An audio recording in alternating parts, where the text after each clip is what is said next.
Okay, quick guide on how to use artillery. First of all, there are two places that you can buy artillery from in your base, whether you're on the attacking or defending side. There's a siege supply store, and then there's a point store. So we could show over here, this is the siege supply generator. This is what you buy on the defending side to repair gates or repair turrets. It supplies an amount of siege supplies depending upon the tier of it, which is upgraded through either the attacking cost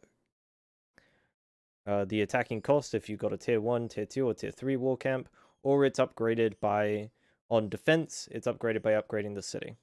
And the siege supplies in this generator are global for everybody in the war. So if you take all of them, then nobody else in your side of the war can take any out. So please do your best not to take all of them. Just use Control click to split the stack, take half or something.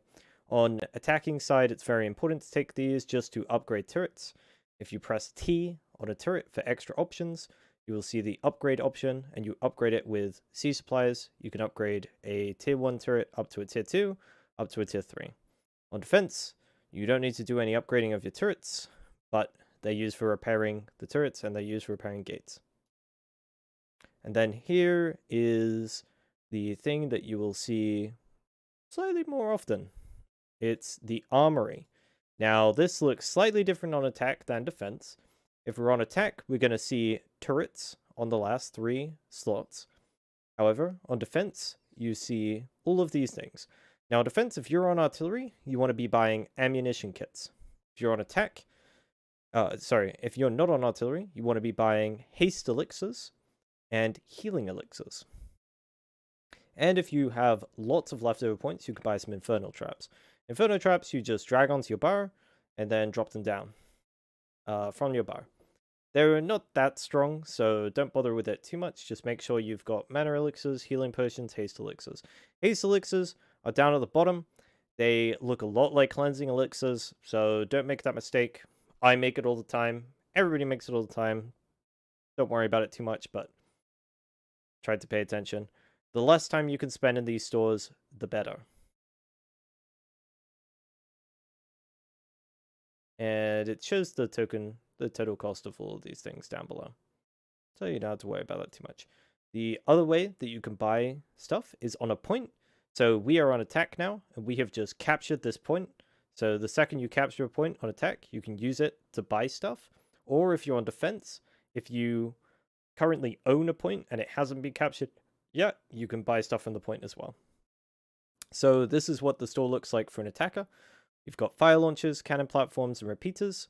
Again, you have to go back to the siege supply store, the siege generator, to be able to upgrade these fire launchers, cannons, and repeaters once they're placed. But this is where you buy them as an attacker.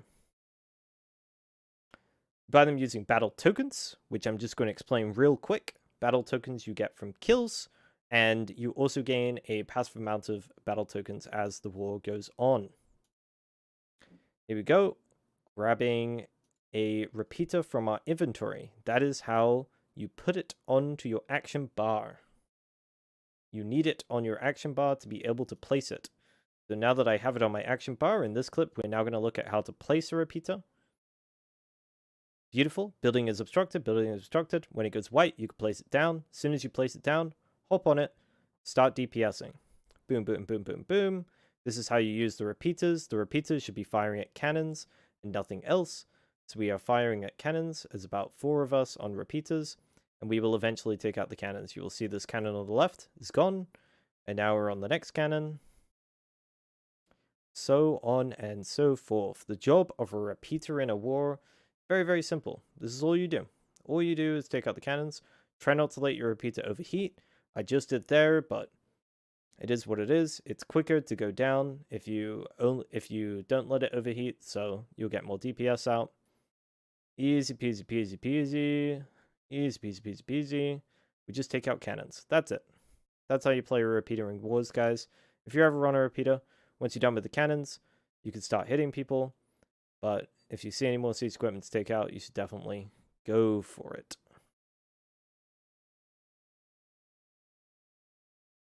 Is there anything else left to say about this? Probably not.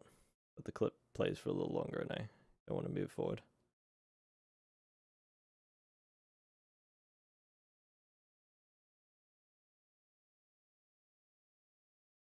It's very important when you're out of ammo or you're done on your turret that you hop off and delete it. Which you will see me doing right now. So you press T, and this is how you can upgrade the structure with siege supplies. Right there, says you can upgrade it. You can also repair the structure with siege supplies. You can reload it with ammunition, but as an attacker, you don't reload turrets ever. And then you can demolish it as an attacker. So as soon as you're done with your turret, you want to demolish it, because as you can see up in the top right, you'll see siege weapons, 8 out of 10. Now, if we have 10 out of 10, we can place no more siege equipment. So if your siege equipment has no ammunition, then delete it so we can place another one with full ammunition. Here we go again. I'm going to look at me hopping on a fire launcher, and we'll see how to use a fire launcher. Interestingly enough, this guy spawned right on top of the fire launcher, so apparently that's how spawns work, if they're in the way. So as you see, I shot a little cannon, and it's burning and it's ticking everybody for damage. In between your shots, hop off, so you're not vulnerable to fire, and then boom, throw another shot. It has a little bit of drop off, and it's got AoE damage. Beautiful. Here, I'm out of ammunition, so what I'm trying to do, the most important thing for me, is I want to delete this turret. Now, I tried to, but this guy is going to kill me before I'm able to delete this turret. So that's why you should always be looking for turrets that have no ammunition in them, because sometimes, occasionally, people are going to die on the turrets before they can delete them or anything like that. So if you're in the war and you see a turret with no ammunition on it and you're on the attacker side, walk up to it, hit T, clear things up. Beautiful. That's all we have to say today.